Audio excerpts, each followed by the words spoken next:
Well, starting with the present, I'm currently the president of Naropa University in Boulder, Colorado. Naropa is basically founded 39 years ago as a university in which contemplative education was the underpinning of all of the curriculum. So we have classes, majors in psychology, in the fine arts, in theater, in education, environmental leadership, a variety of other majors. We have a large graduate school of psychology that trains counselors in a number of different therapeutic fields, but underneath all of our offerings, contemplative education finds its way into the classroom. So that's my kind of current job. In a sense, I guess I started preparing for this job when I was a 19-year-old college student at Brandeis University in Massachusetts, and had the unexpected good fortune of being in a class with a professor who himself was just starting to look at this meditation stuff, and figured a way to bring it into a sociology class. Not the most expected place, but as a result, I began a meditation practice, and as a result of that, met a Tibetan Buddhist meditation teacher, Chogyam Trungpa Rinpoche, when I was 19. He became my teacher. He was the founder of Naropa, and so from the time that I was 19, I developed a pretty serious contemplative practice, although using it to go through a career path that took me to law school, and then took me into alternating between working at nonprofits and for-profits, usually in community development and economic justice fields. So it sort of culminated in an unexpected opportunity to come to Naropa. I'd been a board member at Naropa for a long time, 25 years, but coming in as the president last August was unexpected opportunity, and one that I really appreciate.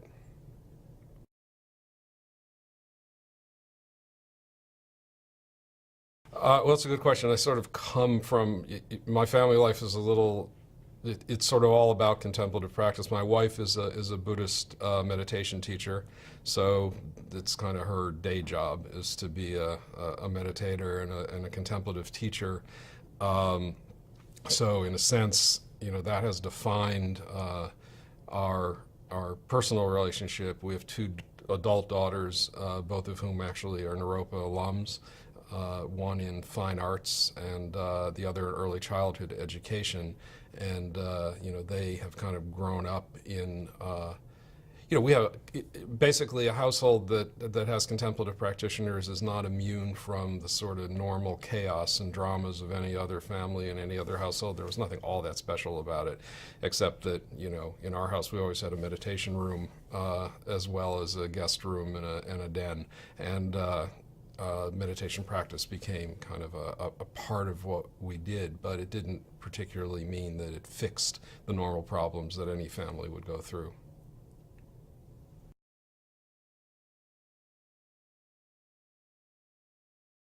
Well, our sense is that and this contemplative education, can now be found remarkably in the last several years, kind of all over the place. I mean, witness that I'm here in Blacksburg at Virginia Tech in a conference around contemplative practices, which I think 5 years ago would have been almost inconceivable to imagine.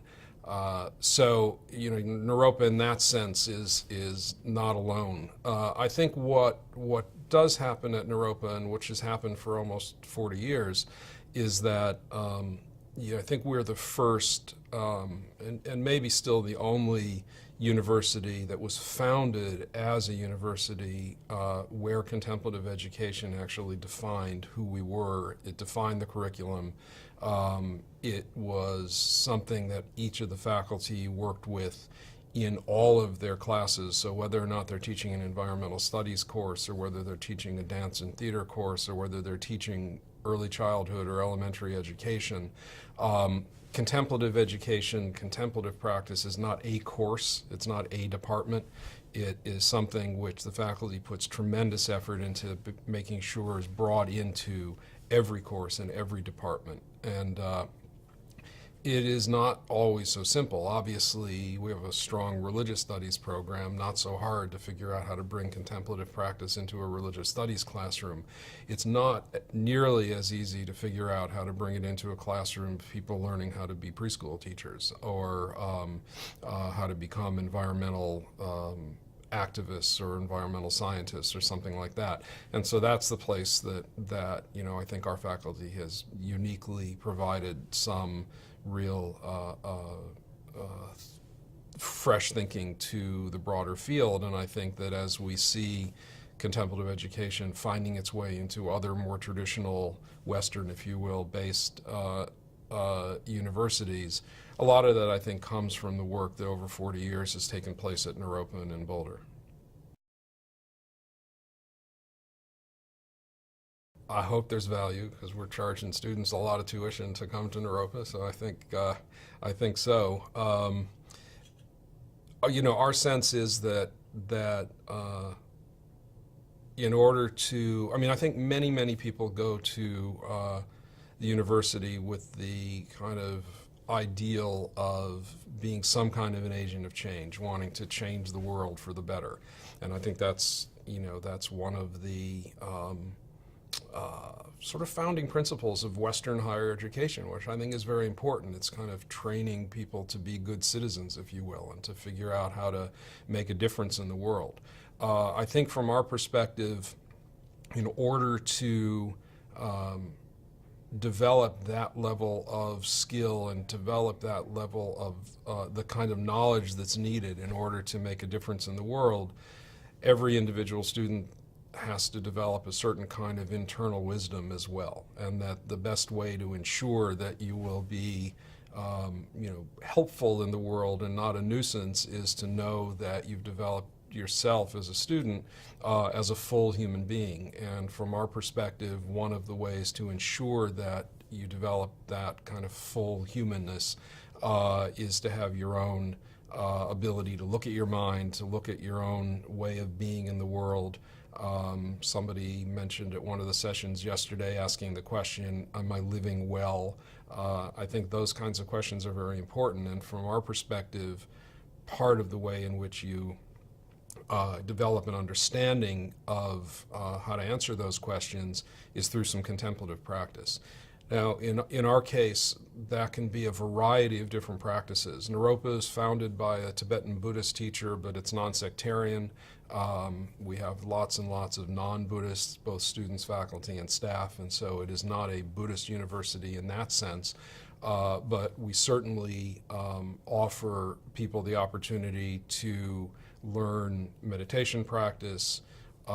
You can learn contemplative practices that are more active. So we have Tai Chi and yoga and a variety of the sort of traditional Eastern arts. There are contemplative practices that are more artistic, so people can study calligraphy or other visual means of contemplating. We have the head of our, we have a Master's of Divinity program which trains hospital and prison chaplains and so on, and he's a Methodist minister, and so what he trains is in a Christian prayer-based contemplative practice. So it's a wide variety of opportunities.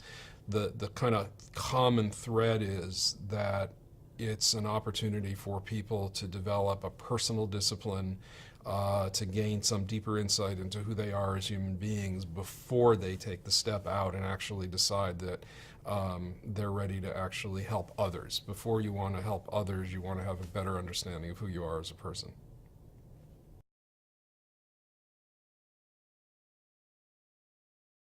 I think there's a relationship in the sense that balance, I think, is very important. So it seems that and even within the meditation practice that you named, in at least my tradition, in the Tibetan Buddhist tradition, and Buddhism more generally, meditation is not always a kind of cross-legged, seated, passive activity. There's a very strong tradition, especially in parts of Southern Asia, of walking meditation, for example, and so there's a movement-based quality. And if you know any meditation techniques.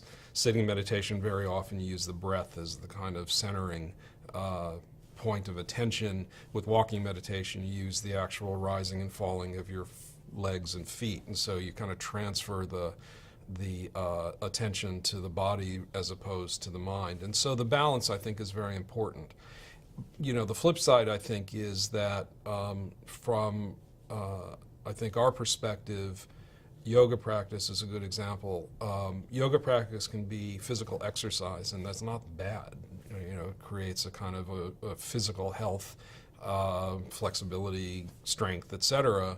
But yoga practice can also be a contemplative or mindfulness discipline if there's a balance between the physical activity and a kind of continual coming back to your mental state.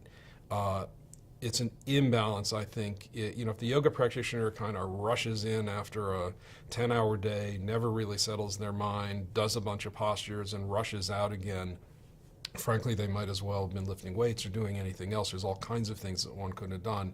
And it's kind of lost opportunity to kind of synchronize the mind and body, and I think that's the importance. So it's not one or the other, but it's kind of both.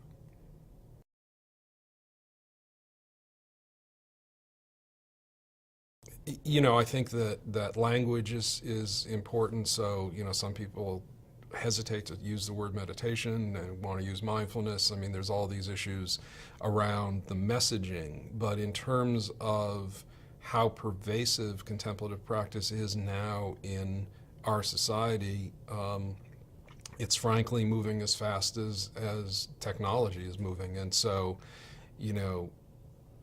we will find, you go into corporate boardrooms, you go certainly into institutions like hospitals and prisons and schools, and, as we've learned at this conference. And there are people that are working with mindfulness technique and contemplative practice in fields that 10 years ago would have been unheard of. So I think there's no question about it. Now, I think that said, there's a huge issue around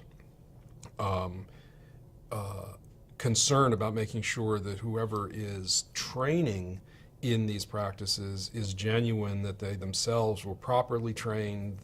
This is not stuff to mess around with. I mean, it's actually, you're working with people and their states of mind, and you can't be casual about it. You have to treat it very seriously. So it's not a 10-minute in and out kind of deal, or something that you sort of just get from an app somewhere and then figure you've got it. There's a long tradition, and it's really not just unique to Buddhism, but a long tradition in Buddhism, 2,500 years of tradition, where teachers taught students, and those students became teachers who then taught their own students. And that's a very important concept, in the sense that I think anybody that's interested in developing a contemplative practice has to know who's teaching them, and understand or feel that those people themselves, those teachers, are genuine and have had their own real experience. And so that's always tricky in our society, because everything is instant and everybody can call themselves an expert. And so it's important to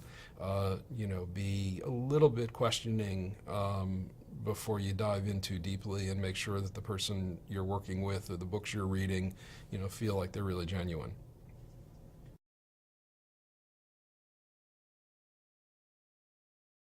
There's always going to be ebbs and flows, so I don't know if that's a passing fancy or not, but I wouldn't be surprised if we'll start experiencing some kind of, I don't know, backlash is the word, but it might not be as cool in 5 years to talk about contemplative education in some places.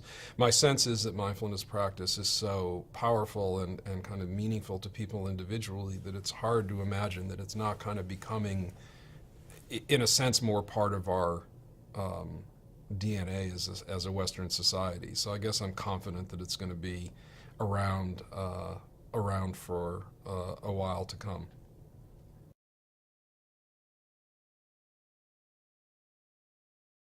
I think that to me, one of the most important things to do is to really understand how ordinary, in a way, contemplative practice really is. And I think one of the ways that you can ensure growth is that you actually can meet people where they are. So, whether they're a farmer or whether they're a Wall Street executive or whether they're in the military or whether they're in a school, there's a way to engage people directly and acknowledge that as human beings we kind of all share the same sets of concerns. We all have similar understanding of emotions, being aggressive or ignorant or greedy or whatever those are, and that as human beings we kind of share that, and that mindfulness practice, contemplative practice, is an opportunity to take a look at where those states of minds come from and how you might work with them in ways where the only outlet is to act out in ways that are not helpful and actually create more pain and suffering. And so I think as long as the people engaging in these practices meet people where they are, as opposed to trying to impose something that doesn't feel real or genuine, then I think that's the best way to to continue kind of growing this this interest in mindfulness more broadly.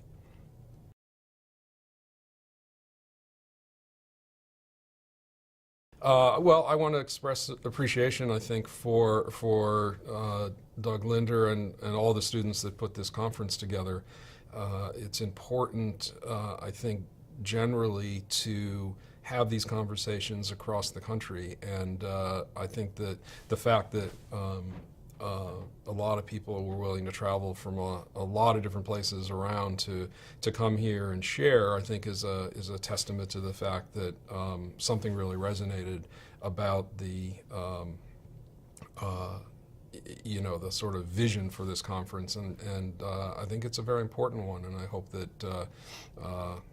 it's meaningful to people. I hope that these conversations that you're filming can be shared more widely, and that we have more opportunities to engage in this kind of dialogue.